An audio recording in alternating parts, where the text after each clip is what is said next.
You may wish to add sensors to your project. Here we have an infrared sensor with 3 legs. The 3 wires are already color-coded for you.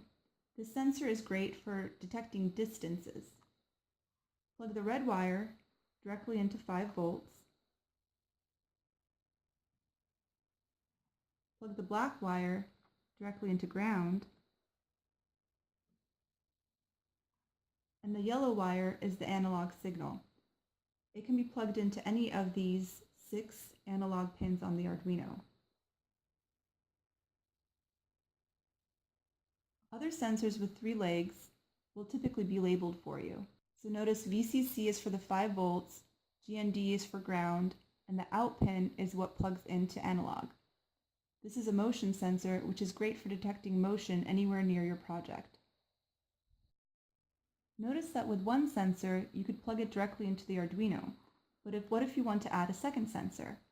They can share the ground and the analog, but there's only one 5 volt coming out. So instead of plugging it directly into the Arduino, you're going to need to use the breadboard. So plug power and ground into the appropriate columns of your breadboard and plug your sensor also into the breadboard. Now we're going to do that with our motion sensor right here. So it can share ground, it can share power, and the analog will now go into the second analog pin of the Arduino. Here you see some sensors that only have 2 legs. This is a force sensor, which measures how much pressure is placed on this square pad right there. Here we have a flex sensor that measures how much force is applied while bending it.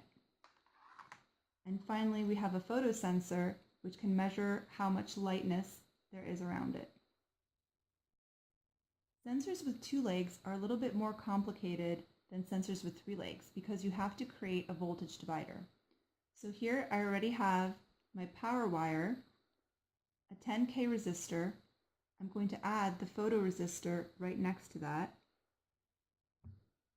And finally, the ground wire.